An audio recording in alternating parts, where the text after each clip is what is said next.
So guys, जैसा कि हमने पिछले एपिसोड में देखा कि जियो चे ने जियो चेन को पीट कर अपंग बना दिया था। इससे जियो तियान बहुत गुस्सा हो गया और वो जियो चे को मारने के लिए जुआन रेजिडेंस में चला गया था। फिर अब हम तियान को देखते हैं, वो अपनी पावर एक्टिवेट करके लॉर्ड किन पर अटैक करता है। लॉर्ड किन भी अपनी पावर एक्टिवेट करके उसके अटैक को रोकते हैं, जिस वजह से वहाँ बहुत एनर्जी रिलीज होती है, जिससे रेजिडेंस के स्टूडेंट दूर जाकर गिरते हैं। लॉर्ड किन और तियान भी अटैक की वजह से दूर हो जाते हैं। लॉर्ड किन कहते हैं कि बेहतर होगा कि तुम यहाँ से चले जाओ। आज भले ही हमें जियो ट्राई के खिलाफ लड़ना पड़े, लेकिन जुआन जीन्यू रेजिडेंस हार नहीं मानेगा। इतने वक्त में एल्डर सीकोंग और बाकी लोग भी वहाँ जाते हैं। तियान कहता है कि तुम जियो ट्राइब से नहीं डरते, अगर जनरल जियो ट्राइब के दामाद यहाँ आ गए तो तुम क्या करोगे। इससे रेजिडेंस के लोग घबरा जाते हैं। तियान कहता है कि जियो ट्राइब के ग्रेट एल्डर ने मेरे बेटे को उनका पोता बना लिया है, अब मेरे बेटे की जिंदगी बर्बाद हो गई। तुम्हें क्या लगता है तुम जिंदा बच पाओगे। जुआन जीन्यू रेजिडेंस में आज जियो चे का पहला दिन है। मैं उसके लिए पूरे रेजिडेंस को बर्बाद नहीं करना चाहता, इसीलिए चुपचाप जियो चे को मेरे हवाले कर दो। लॉर्ड किन कहते हैं कि तुम जो कह रहे हो अगर वो सच है तो हम जियो चे को नहीं बचा पाएंगे। मेरे पास एक तरीका है, 10 दिनों के अंदर में जियो चे को जुआन जीन्यू रेजिडेंस से बाहर निकाल दूंगा। उसके बाद वो मेरा स्टूडेंट नहीं रहेगा, फिर तुम उसके साथ कुछ भी कर सकते हो। अगर उसने रेजिडेंस नहीं छोड़ा तो मैं तुमसे फाइट करने के लिए भी तैयार हूँ। तियान कहता है कि मैं तुम्हें 10 दिनों का मौका दे रहा हूँ, अगर जियो चे यहाँ से नहीं गया तो ना चाहते हुए भी मुझे तुम्हारे रेजिडेंस को बर्बाद करना होगा। ये कहकर तियान अपने साथियों के साथ वहाँ से चला जाता है। एल्डर सीकोंग लॉर्ड किन से जियो चे के बारे में बात करने लगते हैं, पर उन्हें चुप कर देते हैं। लेन भी छिप कर ये सब बातें सुन लेती है। वही हम जियो चे को देखते हैं, वो एवनली पॉइजन पर्ल के स्पेस में जाता है। वहाँ मोली आराम से सो रही थी, उसे काफी ठंड लग रही थी, इसीलिए जियो चे उसे एक कंबल से ढक देता है। मोली नींद में अपने भाई को याद करके रोने लगती है, तो जियो चे उसके आंसू पहुँच देता है और वो वहाँ से जाने लगता है। लेकिन मोली उसका हाथ पकड़ लेती है। वो कहती है कि भाई मुझे छोड़कर मत जाओ। जियो चे उसके पास बैठकर उसे देखने लगता है। तभी मोली की नींद खुल जाती है। वो जियो चे को देखकर गुस्सा होती है और उसे धक्का मारकर नीचे गिरा देती है। वो कहती है कि तुम यहाँ क्या लेने आई हो। जियो चे उसे ड्रैगन पिल दिखाकर कहता है कि जियो ट्राइब से निपटने के लिए मेरे पास एक बहुत अच्छा आइडिया है। तभी उसे डोर की आवाज आती है, तो जियो चे रियल वर्ल्ड में आकर डोर खोलता है। लेन उससे मिलने के लिए आई थी। वो कहती है कि अभी कुछ वक्त पहले जियो ट्राइब के लीडर जियो तियान हमसे फाइट करने के लिए यहाँ आए थे। लेन जियो चे को सारी बातें बताती है। जियो चे कहता है कि ये सब इसीलिए हो रहा है क्योंकि चेंग जियो ट्राइब के ग्रेट एल्डर का पोता है। लेन कहती है कि तुम्हें इसे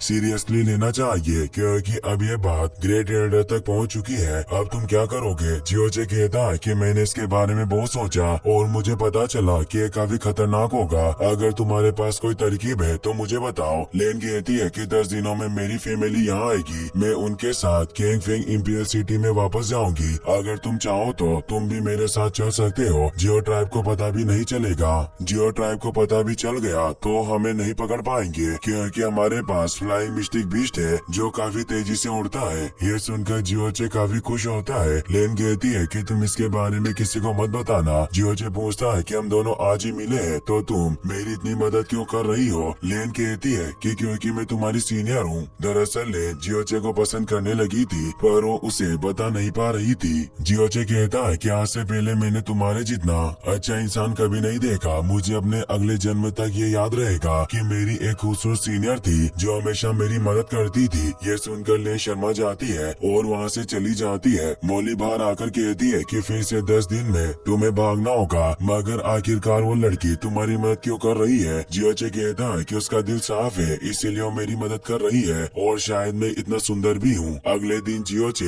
एल्डर का रूम लेकर हेयू चेम्बर स्टोर में जाता है। उसे देखकर पुए काफी खुश होता है। जियो चे पुए को ड्रैगन पिल दिखाता है। पुए कहता है कि मैंने आपसे पहले ही कहा था मैं इतनी रेयर चीज की कीमत नहीं चुका पाऊंगा। जियो चे उसके कान में कुछ कहता है। पुए हंसकर उस ड्रैगन पिल को अपने पास रख लेता है। जियो चे वहाँ से जाने लगता है। तभी उसे एक बेड दिखाई देता है, तो जियो चे पुए से उस बेड की प्राइस पूछता है। इससे पुए डर जाता है क्योंकि वो सोचता है कि इस बार भी जियो चे फ्री में बेड ले जाएगा। जियो चे कहता है कि डरो मत, इस बार मैं इसके पैसे दूंगा। जियो चे उस बेड को मोली के लिए खरीद लेता है। जियो चे एक पोस्टर को लेकर सिटी में घूमने लगता है। उस पर लिखा था कि मैं एक बहुत अच्छा डॉक्टर हूँ, मैं सारी बीमारियों को ठीक कर सकता हूँ। अगर मैं तुम्हें ठीक नहीं कर पाया तो मैं अपने आप को नपुंसक बना लूंगा। सब लोग जियो चे से दूर जा रहे थे थे क्योंकि वो अपना नाक साफ करके उसी हाथ को चाट रहा था और उससे बदबू आ रही थी। जियो ट्राइब से दो स्टूडेंट जियो चे को देखकर सोचते हैं कि बहुत सारे डॉक्टर्स ने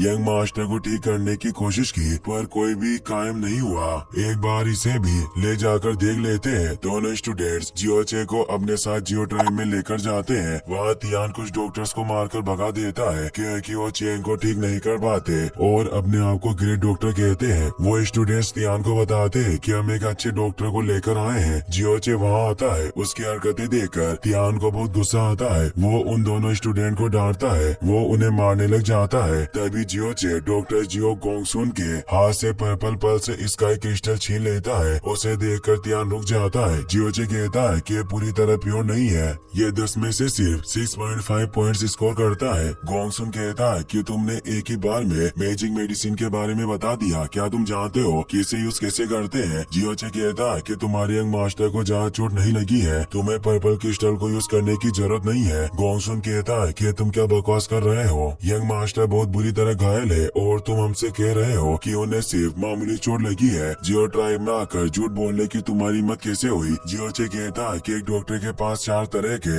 डायग्नोस्टिक मेथड्स होते हैं। ऑब्जर्वेशन, ऑल्फेक्शन, इंक्वायरी और पेल्पेशन। बीमारी चाहे कितनी भी बड़ी क्यों ना हो मैं बॉडी का कलर देखकर उसकी हालत बता देता हूँ। जैसे ही मैं यहाँ आया मुझे पता चल गया कि तुम्हारी यंग मास्टर की मिस्टिक वेस डैमेज हो चुकी है और उसका बायां हाथ पूरी तरह टूट गया है। कल रात उसे सर्दी हो गई और 3 घंटे पहले कोमा में चला गया। ये सुनकर सब लोग हैरान हो जाते हैं। जियो चे गोंगसुन से कहता है कि तुम मरने वाले हो और मुझसे बहस कर रहे हो। इससे गोंगसुन को काफी गुस्सा आता है। जियो चे कहता है कि पिछले 6 महीनों से तुम्हें अपने जोड़ों में कमजोरी महसूस हो रही है। तुमने सोचा कि तुम होशियार हो और तुम्हें वार में मेडिसिन से अपने आप को ठीक करने की कोशिश की लेकिन उससे तुम्हारी हालत और ज्यादा बिगड़ गई। तुम्हें एक रेड स्नेक ने काटा था। तुम्हें लगा कि वो एक नॉर्मल रेड स्नेक है मगर वो एक ब्लू आइज पैटर्न स्नेक था जो दुनिया के सबसे जहरीले स्नेक्स में से एक है। ये सब सुनकर गोंगसुन अपने घुटनों पर बैठ जाता है। वो कहता है कि आप सच में एक महान डॉक्टर है। मुझे बताओ कि मैं अपना इलाज कैसे करूं? तभी जियो जे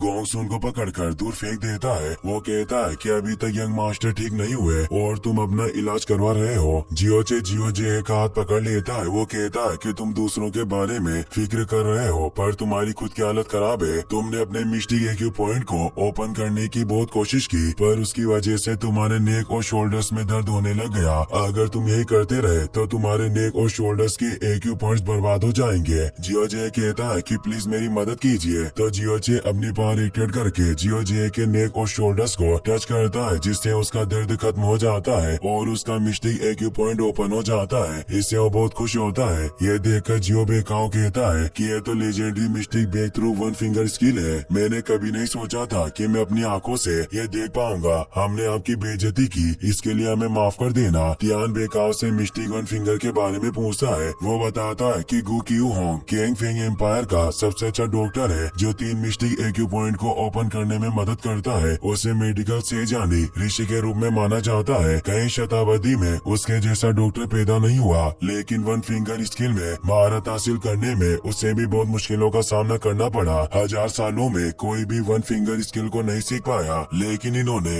1 फिंगर स्किल में महारत हासिल कर ली है। बेकाओ जियोचे से पूछता है कि आप कहां से आए हैं और आपका नाम क्या है? जियोचे कहता है कि मैं शेंगुआंग एम्पायर से आया हूं और मेरा सरनेम हुआंगफू है। बेकाओ कहता है कि कहीं आप इविल इंटेंशन के मेडिकल मास्टर मिस्टर हुआंगफू तो नहीं? जियोचे कहता है कि धीरे बोलो, मैं बस घूमने के लिए बाहर आया हूँ। अगर किसी को मेरे बारे में पता चल गया तो मुझे घर नहीं जाने देंगे और मुझे सबकी बीमारियां ठीक करनी पड़ेगी। बेकाओ यहाँ से कहता है कि अब यंग मास्टर ठीक हो जाएंगे क्योंकि इविल इंटेंशन के मेडिकल मास्टर मिस्टर हुआंगफू है। इनके पास बहुत अच्छी मेडिकल स्किल्स है और ये मरे हुए लोगों को भी जिंदा कर सकते हैं। दुनिया में बस यही है जो यंग मास्टर को बचा सकते हैं। तियान कहता है कि तुम ये क्या बात कर रहे हो? ये एकदम सनकी की तरह बर्ताव कर रहा है और तुम कह रहे हो कि ये महान डॉक्टर है। बेकाओ कहता है कि आपको उनकी हरकतों पर ध्यान देने की जरूरत नहीं है। वो बहुत अच्छे डॉक्टर है और ये यंग मास्टर को ठीक कर सकते हैं। अगर हम इन्हें खुश कर दे तो ये यंग मास्टर के मिस्टिक एक्यू पॉइंट को पास करने में मदद करेंगे। ये सुनकर तियान अपने घुटनों पर बैठ जाता है। वो जियोचे से कहता है कि हमने आपकी बेइज्जती की, इसके लिए हमें माफ कर देना लेकिन आप मेरे बेटे को ठीक कर दीजिए। मगर जियोचे इसका कोई जवाब नहीं देता क्योंकि जियोचे अपने घुटनों पर नहीं बैठा था। तियान और बेकाओ गुस्से से उसकी तरफ देखते हैं तो जियो जे भी घुटनों पर भिड़ जाता है। तीनों जियोचे से रिक्वेस्ट करने लगते हैं। जियोचे उसका इलाज करने के लिए मान जाता है। जियोचे चेंग के पास जाने लगता है। तीनों एल्डर भी उनके पीछे जाते हैं, लेकिन जियोचे उन तीनों को बाहर भेज देता है। सब लोग बाहर इंतजार करने लगते हैं। बहुत वक्त हो गया पर जियोचे अभी तक बाहर नहीं आया।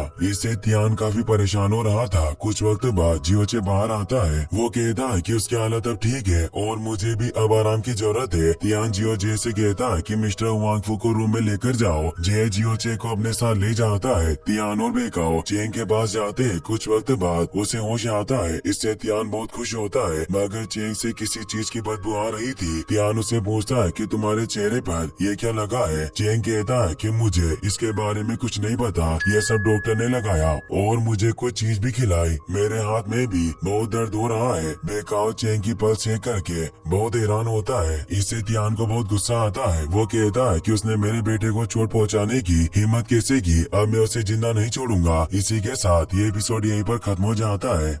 और 100 सब्सक्राइब के लिए आपका धन्यवाद।